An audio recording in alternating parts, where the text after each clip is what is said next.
Crazy to believe that we are in Season 14 of Apex, and as with every season, it's time to break down my best settings in Apex to help you win fights, beat more enemies, and just set yourself up for success. As we go through these settings, just note, as always, settings really need to be customized for you individually, but this is going to be a great starting spot. I'm also going to have a few different variations of the controller settings, so if you are at a different skill level or if you're looking to achieve a certain thing, I will be going over those as well. Let's kick it off with the interact prompt style. I leave this as default. You don't really need compact unless you do want a little less clutter on the screen. I like the text and I like to see the icon of what I am picking up. Button hints I leave as on. You could turn this off again if you want a little less clutter on your screen. Crosshair damage feedback, I have this as off. If you're a Watson player or if you are a Caustic player, you may want to turn this as X or X with shield icon. Personally, I leave it off because I'm already getting the damage numbers. I don't really need to see the hit markers. Damage numbers I leave as stacking. You could do both. I find that I don't need that extra clutter on screen, and I don't really care what the individual bullet is doing. I only care about what my total damage output is, which is what stacking is. Ping opacity I leave as default. I found that faded, I would sometimes miss pings, so I'm leaving this as default. Obituaries, you want this on. This is just your kill feed. Mini-map rotation, this is definitely something that is personal to you. I love having the mini-map rotation be off. If it's on, sometimes I find that I just can't orient myself, so I like to have north always being up on my screen, which is why I do leave mini-map rotation off. Weapon auto cycle on empty. This is also something that is a personal preference, but I do highly recommend you turn this off. If you run out of ammo, you shoot your last bullet, and you press Y to switch guns, but the game already switched for you, you're going to switch right back to the gun that has no ammo, so I want to be doing all the actions myself. I don't want the game to tell me when I should be switching my weapons. Auto sprint, I leave this as off. If you want to save your controller sticks a little bit, could leave this as on. Some of the other games that I do play do not have auto sprint, so I do like to leave this as off so there's consistency when I am hopping from game to game. Double tap sprint, I leave this as off. I don't find it necessary. Jetpack control, this is the one for Valkyrie, and I highly recommend you leave this as hold. It just feels way more intuitive than toggle. Incoming damage feedback, I leave as 3D. Taking damage closes death box or crafting menu. This is arguably the biggest thing on the gameplay tab. You absolutely want to have this as off. If you're in a death box about to get an armor swap and get hit, you do not want to get ripped out, so you absolutely should have this as off. Hop up, pop up. This basically just tells you what hop ups you do have on your weapons and when you pick them up, and I like to have this pop up in the right hand corner of my screen. If you don't want that clutter on your screen, you want it clean, you could turn it as off. Streamer mode, I'm not a big streamer, so I leave this as off. I don't really care. Anonymous mode is something similar. I don't really care if anyone sees that I am in their game, so I leave this as disabled. Usage sharing, I leave as enabled. It basically just sends data to EA. If you don't want to share your data with EA, basically you can just turn this disabled. Performance display, you could turn this as on if you want to see what your FPS is and that kind of thing. I personally like to leave this as off because I am recording videos and I like my screen to be as clean as possible. Club invites I leave as disabled. Communication filter I leave as everybody. And reticle for some reason keeps resetting on me, but basically I do use custom. I use 16, 255, 16.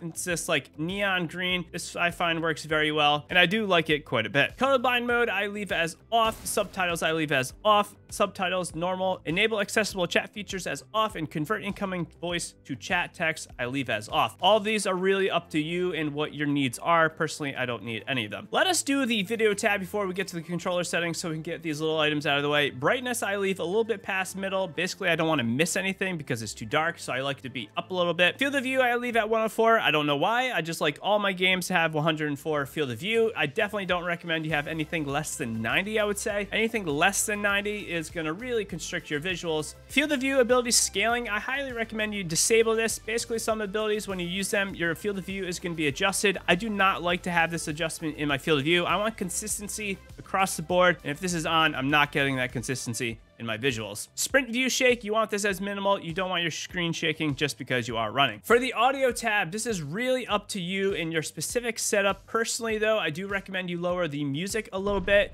I also recommend you lower the dialogue volume. I've recently lowered this from 50 to 35% just so I can hear a little bit more of the game audio and the character's dialogue is not talking over that. Disable voice chat, I don't really care. I just leave it as off, and convert incoming voice to chat text I also have as off. All right, the controller tab. I have a lot to go over here. Bear with me here though. For starters, I use the button puncher layout. Basically, I use button puncher, so if I do accidentally click in my right stick, I'm not accidentally meleeing. All I'm doing is crouching. Sometimes in a fight, I would tense up, or I am just hitting the right stick a little bit too hard, and I would accidentally melee. And it's pretty much just an auto loss, so I do not want to have that on, which is why, again, I do use button puncher. If you do not have paddles, I do have paddles, but if you do not have paddles, you could do evolved, and this basically lets it so you have full control over your character without having to move your thumbs off of the sticks. And I think Evolved is a really great button layout if you do want to have full complete movement without having a paddled controller. Stick layout is going to be default for most people. It is default for me. Interact reload button. This is kind of something that I have been looking at a little bit more recently. I'm still using tap to use and reload because it feels the most intuitive. Crouch button I have as hold. Basically having this as hold allows me to bunny hop. I don't have this as hold. I cannot bunny hop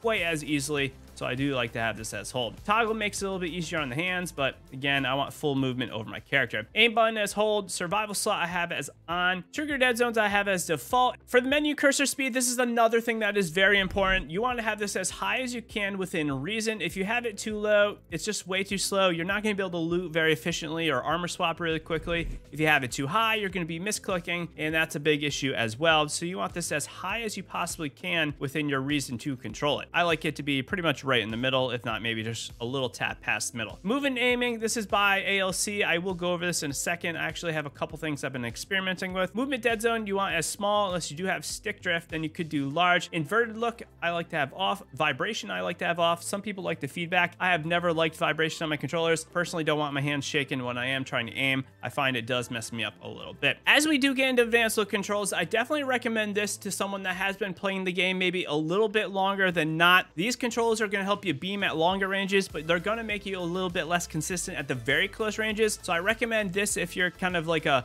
mid-range warrior, or if you're really looking to beam enemies, or if you're kind of a little bit more experienced in Apex. If you're newer, I will go over that in a second. And then if you're a little bit more experienced, I'll have another thing for you. Basically, you want dead zone to be as low as possible within reason of you not having any stick drift. You could have stick drift. Some people like to just deal with it. You know, you get complete kind of like movement over your stick if you do have it low, but I don't really like my character just looking around on its own. Outer threshold you want as 1% though, because this is going to be giving you the maximum kind of control over your sticks and your character. Response curve I have as 8. This is really up to you, but I like to have something like a little bit more classic feel, which is what 8 is giving me. If you go all the way down to 1, this is linear. If you go all the way up, you can have something really dramatic, which I don't recommend. Per optic settings, I pretty much just start at 0.9 for the 1 times and increase by 0.2 all the way up until I do get to 2.0 around the 10 times. You can copy these yourself, but again, I think these are really per you and what you want to achieve. For the actual character movement, this is going to be your character movement right here. Yaw speed is kind of your left and right. Pitch speed is going up and down. I like to have my pitch speed be a little bit lower than my left and right. You don't need to look up as much as you would say having to do 180, so I like to have a little bit faster movement when I am turning around. And I don't like to have any sort of ramp up time. I like it to all to be kind of linear and a little bit uniform. If I have any extra kind of ramp up, it's not consistent with my movements, and I don't like this. Some people do.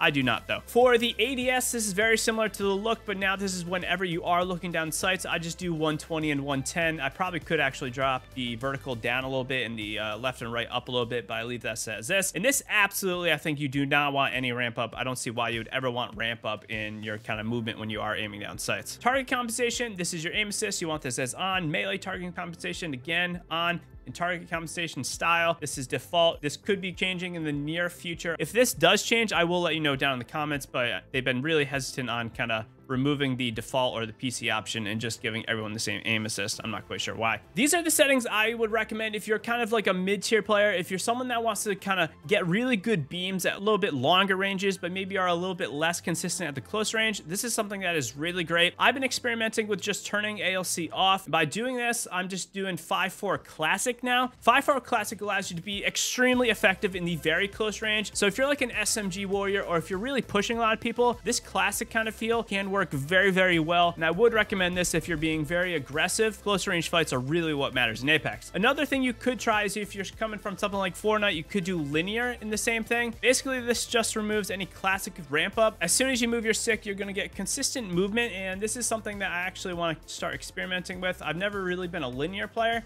but I kind of like the very consistency with the linear movement, so I might try that as well. If you want to master Apex Legends, you gotta check out this video right here, 101 tips to accelerate your game. And as always, happy gaming.